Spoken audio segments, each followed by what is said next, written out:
आप देख रहे हैं अमेज नाउ। गंगा, यमुना, राप्ती और गोमती के तटवर्ती इलाकों से खबरें आप तक। नमस्कार, सत्य घटना के नए अंक के साथ मैं सुगंधा। शुरुआत करते हैं आज की मुख्य घटनाओं से। गोरखनाथ मंदिर परिसर स्थित खिचड़ी मेले में सुरक्षा के मद्देनजर पुलिस की तैयारियां पूरी। फ्रंटलाइन वर्कर्स, आला प्रशासनिक अधिकारियों और स्वास्थ्य कर्मियों को लगे कोरोना वैक्सीन के बूस्टर डोज। गोरखपुर जनपद के शाहपुर और गोरखनाथ इलाके में पशु तस्करों के हौसले बुलंद, पुलिस दिखी मौन। चित्रांश वेलफेयर फाउंडेशन की मुहिम, महानगर के विभिन्न चौराहों पर की गई अलाव की व्यवस्था। और बलिया के फेफना विधानसभा में ग्रामीणों ने 2022 विधानसभा चुनाव का किया बहिष्कार। और अब सत्य घटना विस्तार। गोरखपुर खिचड़ी मेले को लेकर आज जिलाधिकारी विजय किरण आनंद एवं वरिष्ठ पुलिस अधीक्षक विपिन टाणा ने मंदिर परिसर का निरीक्षण किया और कहा कि खिचड़ी मेले को लेकर 3 चरणों में फोर्स तैनात की गई है, जो लगातार राउंड क्लॉक पर तैनात रहेगी। यहां पर महिला पुलिस के अलावा सभी पुलिस कर्मियों की ड्यूटी रहेगी। एनडीआरएफ की team, traffic police, PAC, fire service मौजूद रहेगी। तमाम होमगार्ड्स भी मौजूद होंगे। चाक चौबंद व्यवस्था किए गए हैं। साथ ही सीसीटीवी कैमरे एवं कंट्रोल रूम के माध्यम से पूरे मेले की लगातार निगरानी की जाएगी। मॉक ड्रिल कराया गया है एवं फायर पुलिस द्वारा सभी दुकानदारों को भी ट्रेनिंग दी गई है। इसमें खिचड़ी मेले को लेकर हमने 3 पारियों में फोर्स की तैनाती की है, जो लगातार राउंड द क्लॉक ड्यूटी पर रहेंगे। इसमें महिला पुलिस, पुरुष कांस्टेबल्स सभी लोगों की ड्यूटी रहेगी। ट्रैफिक पुलिस रहेगी, एनडीआरएफ की टीम रहेगी, फ्लड पीएसी और तमाम प्रकार के हमारे होमगार्ड्स रहेंगे। सभी चाक चौबंद व्यवस्था की गई है। साथ ही पीए सिस्टम और सीसीटीवी कैमरा के जरिए कंट्रोल रूम के माध्यम से पूरे मेले की लगातार निगरानी की जाएगी और आवश्यकता अनुसार इसमें कार्रवाई की जाएगी। पीएम नरेंद्र मोदी ने बीते महीने कोरोना वैक्सीन की बूस्टर खुराक देने का ऐलान किया था। कोरोना महामारी की तीसरी लहर आ चुकी है और ऐसे में गंभीर बीमारियों से ग्रसित फ्रंटलाइन वर्कर्स, वरिष्ठ नागरिकों के साथ साथ स्वास्थ्य कर्मियों को सोमवार से कोरोना वैक्सीन की बूस्टर डोज लगाना शुरू हो गया है। जिलाधिकारी गोरखपुर विजय किरण आनंद के निर्देश पर कलेक्ट्रेट कर्मचारियों की सुविधा को ध्यान में रखते हुए कलेक्ट्रेट परिसर के ई डिस्ट्रिक्ट में सीएमओ डॉक्टर आशुतोष कुमार दुबे की देखरेख में स्वास्थ्य कर्मचारियों ने एडीएम प्रशासन पुरुषोत्तम दास गुप्ता, एडीएम वित्त राजेश कुमार सिंह, सीआरओ सुशील गौड़ सहित कलेक्ट्रेट के अन्य कर्मचारियों को बूस्टर डोज बारी बारी से लगाया गया, जिससे उनकी यूनिटी पहले की अपेक्षा अधिक मजबूत हो सके और आम जनमानस की सुरक्षा के लिए तत्पर होकर अपने दायित्व का निर्वहन करते हुए मदद करते रहें और कोविड-19 जैसे महामारी से निजात दिलाने में अपनी अहम भूमिका निभा सकें। गोरखपुर में पशु तस्करों के हौसले बुलंद हैं। शहर के राप्ती नगर से लेकर चरगावा करीमनगर तक पशु तस्करों का आतंक बढ़ता ही जा रहा है। आज तड़के पशु तस्कर करीमनगर चौराहे के पास रहने वाले श्रवण यादव की गाय को जबरदस्ती पिकअप में लाद कर ले जाने लगे। जब परिवार ने इसका विरोध किया तो उन्होंने उनको धमकी देते हुए गाय को लेकर चले गए। इस संबंध में पीड़ित परिवार का कहना है कि सूचना देने पर पहुंची पुलिस के सामने ही तस्कर गायों को ले गए, लेकिन पुलिस मूक बनी रही। माता जी, कितनी गाय गई आपकी? 3 गाय गई हैं बाबू। पशु तस्कर ले गए? हाँ, 5 बजे गाय को पकड़ना हमारे, तो गाय हम जब उठली है तो एक गाय हमारे बच गई है। ओके पकड़त है, गाय को आगे ले गई स्पोर्ट कॉलेज के तरफ यहाँ। ओकरे बाद वहाँ से गाय मोड़ना फतेहपुर ले गई है। फिर ओहर से गाय 5 बजे आगे आगे मऊ गया जाते हैं, पीछे से मारुति रहल है। ओकरे बाद ओहर से सिपाही गाड़ी आवत अब फिर लड़का हमारे कहला सब कि गाय आगे से घेर ला। ये लोग घेरला नहीं कहत, हमके आगे का एप्लीकेशन मिलल बा है। ओहर चल गई है। फिर जब गाड़ी बढ़ गई तो हमारा लड़का गाड़ी ले गई रहे गाय पहले। गोरखपुर में कड़ाके की ठंड को देखते हुए चित्रांश वेलफेयर फाउंडेशन द्वारा शहर के विभिन्न चौराहों, तिराहों व प्रमुख स्थानों पर अलाव की व्यवस्था की गई है। हर साल की तरह इस बार भी 2 दिवसीय अभियान की शुरुआत गोलघर जलकर गेट से की गई। चेतना तिराहा, बख्शीपुर चौराहा समेत अन्य जगहों पर अलाव जलाकर इसकी शुरुआत की गई। सोमवार को भी महानगर के विभिन्न चौराहों प्रमुख पर अलाव की व्यवस्था कराई गई।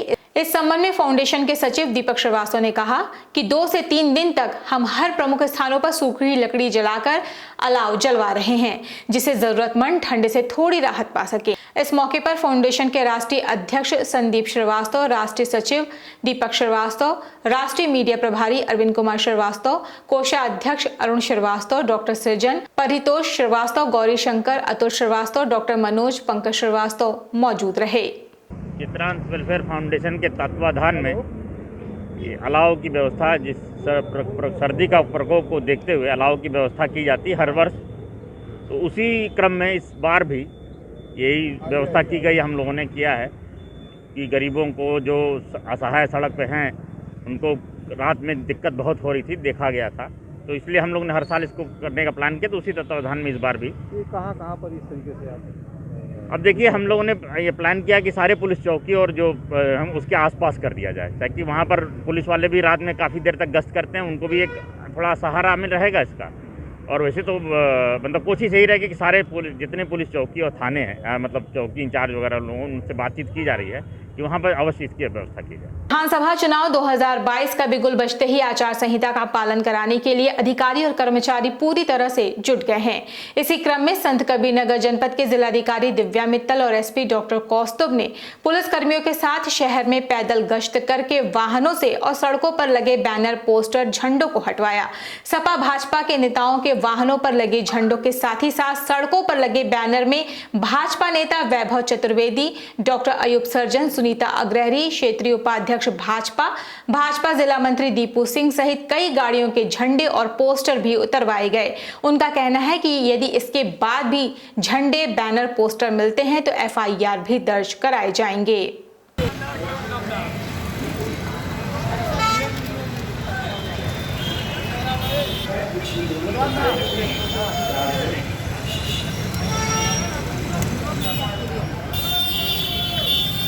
चुनाव की घोषणा हमारे प्रदेश में हो गई है और इसी के साथ मॉडल कोड ऑफ कंडक्ट भी लागू हो गया है। तो इसी के क्रम में कहीं पर भी कोई राजनीतिक पोस्टर, बैनर अभी नहीं लगाए जा सकते हैं। तो उसी की चेकिंग हो रही थी और मेरी सभी राजनीतिक दल, सभी लोगों से अपील है कि आदर्श संहिता का पालन और कोविड के नियमों का पालन अक्षरशः करें।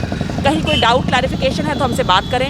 इसी के लिए हमने कल राजनीतिक दलों के साथ एक मीटिंग रखी है ताकि उनको कोई क्लैरिफिकेशन चाहिए हो तो वो कर लें, क्योंकि इसके बाद हम लोग बहुत सख्ती से इसका अनुपालन करवाएंगे और मुकदमे भी लगातार दर्ज करवाएंगे यदि कोई भी उल्लंघन होता है तो। समय हो चला छोटे से ब्रेक का, शेष खबरें ब्रेक के बाद। MLC CP चंद की तरफ से गोरखपुर महानगर की जनता को नव वर्ष और मकर संक्रांति की हार्दिक शुभकामनाएं।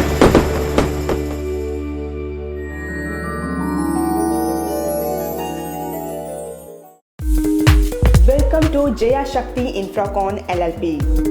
5 अलग अलग साइट्स चल रहे हैं गोरखपुर और बस्ती जनपद में। हर प्रोजेक्ट पर पाएं कम दाम में प्लॉट या बनवाएं अपने सपनों का आशियाना।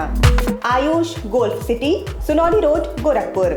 Ayush residency, Karjaha, Gorakhpur. Ayush smart city, Sonbarsa, Gorakhpur. Ayush global city, Madapar, Gorakhpur. Ayush green city, Parsa Jafar, Basti. हर प्लॉट की रजिस्ट्री पर मिलेगा सोने का एक सिक्का। नमस्कार, हम जया शक्ति इंफ्राकॉन से हमारा प्रयास है कि हर आय वर्ग को आवास उपलब्ध कराया जाए। आयुष सिटी का सपना, सबके पास हो घर अपना। के बाद आपका स्वागत है। चलते हैं शेष खबरों की ओर। जिलाधिकारी देवरिया आशुतोष निरंजन ने मीडिया से बातचीत में कहा कि आदर्श चुनाव आचार संहिता व कोविड-19 प्रोटोकॉल का अक्षरशः पालन कर सभी राजनीतिक दलों के लोगों के साथ व आम जनता के साथ भी सामान्य रूप से व्यवहार किया जाएगा। जो भी इसका उल्लंघन करेगा उसके साथ सख्त कार्रवाई की जाएगी। जिलाधिकारी आशुतोष निरंजन ने यह भी कहा कि चुनाव ड्यूटी में लगाए जाने वाले सभी कर्मचारी कोविड के सभी गाइडलाइन से लैस होंगे।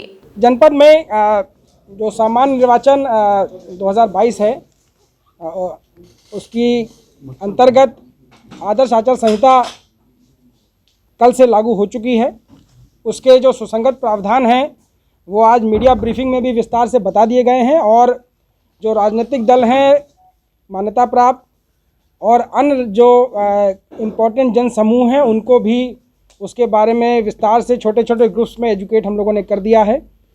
ये आदर्श आचार संहिता के जो प्रावधान हैं इसको हम महामारी अधिनियम, DDMA एक्ट और आईपीसी के अन्य प्रावधानों और आरपी एक्ट के प्रावधानों को साथ जोड़ करके एक ऐसा माहौल का सृजन जनपद में करना चाहते हैं जिसमें इस निर्वाचन के दौरान सभी राजनीतिक दलों को, प्रत्याशियों को, संभावित प्रत्याशियों को, पब्लिक को एक लेवल प्लेइंग फील्ड मिले, सबके साथ समानता का व्यवहार हो, संसाधनों का उपयोग भी निष्पक्षता और समानता के रूप में ही किया जाए।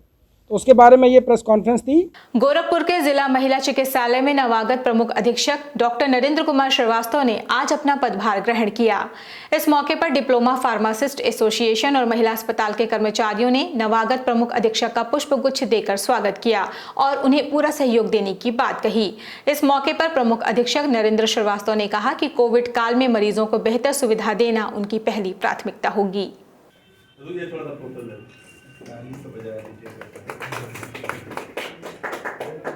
वर्तमान समय में जो स्थितियां चल रही हैं, एक तो कोविड का तीसरी लहर की संभावना आ ही चुकी है लगभग, तो मेरा प्रयास ये होगा कि जो भी पेशेंट हमारे यहाँ आ रहे हैं उनको उचित सुविधाएं कोविड प्रोटोकॉल का पालन करते हुए उनको मिलता रहे। स्पेशली एनसी और पीएनसी डिलीवरीज में कहीं पे कोई दिक्कत ना आने पाए, सारी सुविधाएं अस्पताल से उनको उपलब्ध होती रहे और किसी को शिकायत का मौका न मिले। आजादी के महोत्सव के अंतर्गत गोरखपुर का स्वास्थ्य महकमा हेल्थ सप्ताह का आयोजन करेगा। एक सप्ताह तक चलने वाले इस कार्यक्रम के तहत टीबी के मरीजों के लिए वृहद जांच व दवा वितरण का कार्य किया जाएगा। इस संबंध में सीएमओ डॉक्टर आशुतोष दुबे ने जानकारी देते हुए कहा कि टीबी रोग को छुपाना नहीं चाहिए। जिसको भी 2 माह से अधिक समय तक खांसी की शिकायत हो वो जरूर जाँच करवाए। ये आज़ादी के महोत्सव के उपलक्ष्य में हम लोग जो है एक हेल्थ वीक मना रहे हैं, जिसमें कि हम लोग ट्यूबरक्लोसिस के प्रचार प्रसार के लिए कर रहे हैं और इसका सिर्फ एकमात्र लक्ष्य ये है कि 2025 तक ट्यूबरक्लोसिस को हम भारत से जड़ से मिटाने की सौगंध ले चुके हैं। इसी के क्रम में जैसा कि आप सभी लोग जानते हैं कि ट्यूबरक्लोसिस एक बहुत ही प्राचीन बीमारी है जो आदिकाल से चली आ रही है। तमाम तरह के जीवाश्मों में ट्यूबरक्लोसिस के लक्षण मिले हैं, हमारे धर्म ग्रंथों में मिला हुआ है कि ट्यूबरक्लोसिस रही है और मैं इस भाषा में कहता हूं, जब से मानवता विकसित हुई है तब से ट्यूबरक्लोसिस मानवता का पीछा करते आ रही है। और एक चीज़ और बता दें, शरीर का कोई भी ऐसा अंग नहीं है जिस अंग में ट्यूबरक्लोसिस ना होती हो। केवल अभी तक इतिहास ने बाल और नाखून की ही टीबी नहीं होती है। ट्यूबरक्लोसिस का जो प्रेजेंट मानक हमारा है, 2 सप्ताह से अगर अधिक की किसी को भी खांसी है तो वो अपनी निःशुल्क बलगम की जांच कराए। सरकार के द्वारा इसकी जो है विभिन्न प्रकार के मानकों की ट्यूबरक्लोसिस की जांच होती है, जिसमें हम लोग जो है ड्रग सेंसिटिविटी भी करते हैं, उसमें बैक्टीरिया को खोजते हैं और दवा देते हैं। सूबे में होने वाले विधानसभा चुनाव की तारीखों का ऐलान होते ही बलिया के फेफना विधानसभा में सिंहपुर और कच्चीपरुआ गांव में 1 दर्जन ग्रामीणों ने विधानसभा चुनाव का बहिष्कार करने का ऐलान कर दिया। रेलवे संपर्क नहीं तो वोट नहीं के नारे के साथ ही अपनी मांगों को बुलंद किया। 10 गांवों को जोड़ने वाले रेलवे संपर्क मार्ग रेलवे द्वारा कई वर्षों से बंद करने से नाराज गांव वालों ने 2022 के चुनाव का बहिष्कार करने का ऐलान किया। गांव वालों की माने तो सांसद, डीआरएम और रेलवे के जीएम से भी गुहार लगा चुके हैं। अब आचार संहिता लग जाने के कारण इनकी मांगे नहीं सुनी जाएंगी, इसलिए ग्रामीणों ने चुनाव का बहिष्कार का मन बनाया है।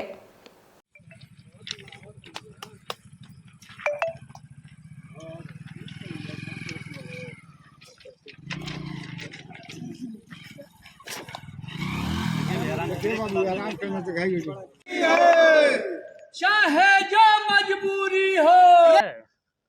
मामला ये है कि सिंहपुर कच्चीपरुआ के जोड़ने वाला जो रेल संपार रोड था, जो पीडब्ल्यूडी का भी पिच रोड है, वहाँ पर जब से ये रेल लाइन बना है तब से ये रोड था।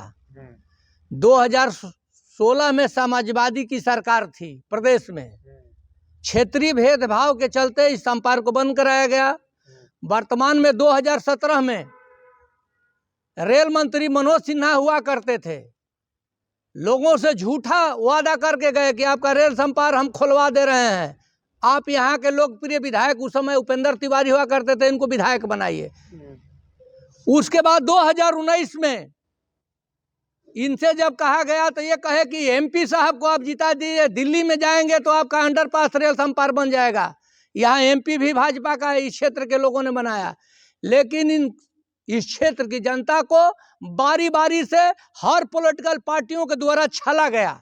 रेलवे संपार नहीं तो वोट नहीं का नारा लगाते ये लोग सिंहपुर और कच्ची परुआ सहित कई गांव के लोग हैं। इनकी माने तो रेलवे लाइन के दोनों तरफ किसानों के खेत हैं, जिसे किसानों को अपने खेत में जाने के लिए 500 मीटर की दूरी के लिए 6 किलोमीटर की दूरी तय करनी पड़ती है। रेलवे संपर्क मार्ग बनने से दर्जनों गांव एक दूसरे से जुड़ जाएंगे। किस लिए खड़े हैं आप? हम लोगों का एक बहुत पुरानी समस्या है रेलवे क्रॉसिंग का, जो सिंहपुर और करची परुआ के बीच में है। ये 2016 में इसको खोद दिया गया प्रशासन द्वारा। ये इस पर लिखा है 2022 के चुनाव बहिष्कार कर रहे हैं। जी हाँ, हम लोग 10 तारीख से अनुरोध धरने पर जाने वाले थे, लेकिन चुनाव आयोग द्वारा आचार संहिता लगने के कारण ये स्थगित हो गया। तो अब हम लोग का अंतिम अस्त्र यही है कि हम लोग चुनाव का बहिष्कार करेंगे और 2022 में। सिद्धार्थनगर जिले के एसओजी सर्विलांस और मिश्रौलिया थाने के पुलिस ने 5 शातिर अभियुक्तों को गिरफ्तार करने में सफलता हासिल की है।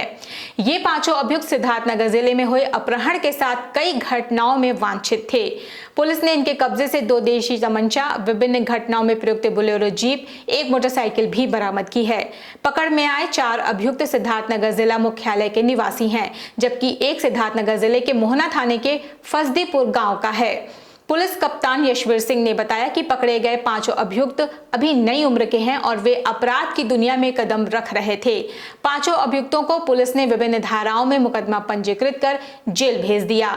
साथ ही साथ उनके और साथियों की पुलिस सरगर्मी से तलाश कर रही है। ये जनपद सिद्धार्थनगर में आज 5 लोगों की गिरफ्तारी पुलिस ने की है। इसमें एसओजी ने मेन काम किया है, एसओजी और सर्विलांस में, और थाना सिद्धार्थनगर और थाना मिश्रौलिया की पुलिस ने काम किया है। पिछले कुछ दिनों पहले एक राजन सोनी करके सुनार थे, उनके ऊपर पेंचकस से हमला किया गया था 9वें महीने में। 3-4 लड़कों ने उन पर हमला किया था, उन्होंने बताया था, जो सीसीटीवी फुटेज में भी उनके फ़ोटो आए थे। इसके बाद अभी दिसंबर के माह में एक आदमी विमलेश जायसवाल का जो है अपहरण करके, मार पिटाई करके दूसरे जनपद में बस्ती में उन्हें फेंक दिया गया था, बोलेरो गाड़ी से अपहरण करके।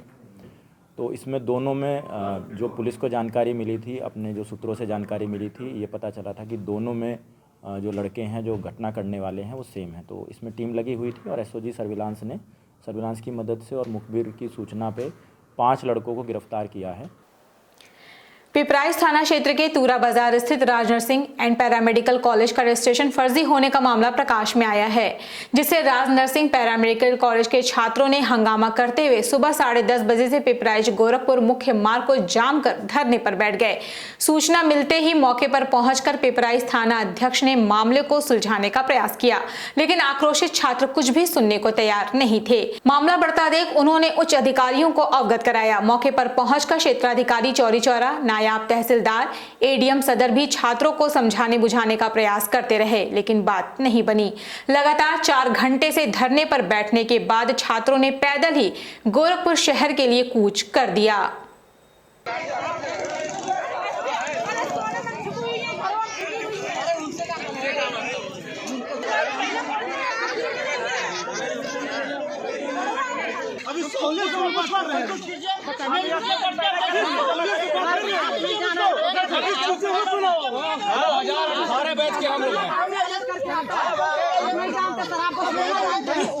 एडमिशन जो है 2019 में हुआ था। जब हमारा एडमिशन हुआ तो मान्यता यहाँ की रद्द कर दी गई। जीएनएम सेकेंड ईयर यही राज नर्सिंग पैरामेडिकल कॉलेज में हुआ था। ठीक है, 2019 में जब एडमिशन हुआ, एक लेटर वायरल हुआ। हमने डायरेक्टर सर से पूछा तो उन्होंने कहा हमको बदनाम करने के लिए वायरल किया जा रहा है। आज जो है 3 साल हो गया, 4था साल लग गया 2022। हमारे जूनियर्स का भी एडमिशन किया जा रहा था, हम लोग को अंधेरे में रखा जा रहा था। इस कॉलेज की मान्यता प्राप्त है। आज जब वो मान्यता रद्द करने का न्यूज़ आया है दैनिक जागरण में और अमर उजाला ब्यूरो में आया है, तो हम लोग को पता चला, इसलिए हम लोग अपनी डिमांड लेकर आज यहाँ पे आए हैं। हमारी डिमांड यही है, हमारा पैसा वापस किया। यहाँ पे काफ़ी समय से हम लोग का एडमिशन करवाए, कम से कम 2 साल हो गया। अभी तक हम लोग को गुमराह किया जा रहा है। सारे बच्चे हैं, मिनिमम 1000 बच्चे हैं जिनका फर्जी एडमिशन हुआ है। अब फर्जी के नाम पे काफ़ी पैसा जट लिया गया है। पैसा चला है, पेपर में निकला है, और हम लोग का जो मार्कशीट है उसको चेक कराए हैं, फर्जी है। कोई रजिस्टर्ड नहीं है, कोई कुछ नहीं है। हम लोग को बस बेवकूफ़ बना के हर महीने, हर 2 महीने पे पेमेंट लिया जाता है। और कोई बात नहीं है। कौन सा कॉलेज कौन सा है? यह है राज पैरामेडिकल कॉलेज है। सत्य घटना में ये थी अब तक की खबरें। तेज सटीक और ताज़ी घटनाओं को जानने के लिए जुड़े रहें अमेज नाउ के फेसबुक पेज, यूट्यूब चैनल और वेब पोर्टल से। इस अंक में बस इतना ही। अगले अंक में आपसे फिर से होगी मुलाकात। तब तक के लिए हमें इजाजत दीजिए। नमस्कार।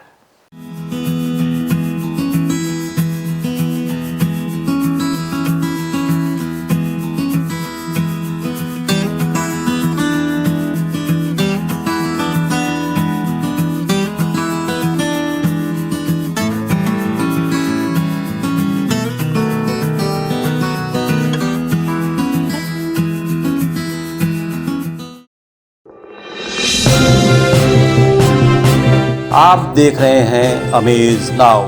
गंगा, यमुना, राप्ती और गोमती के तटवर्ती इलाकों से खबरें आप तक।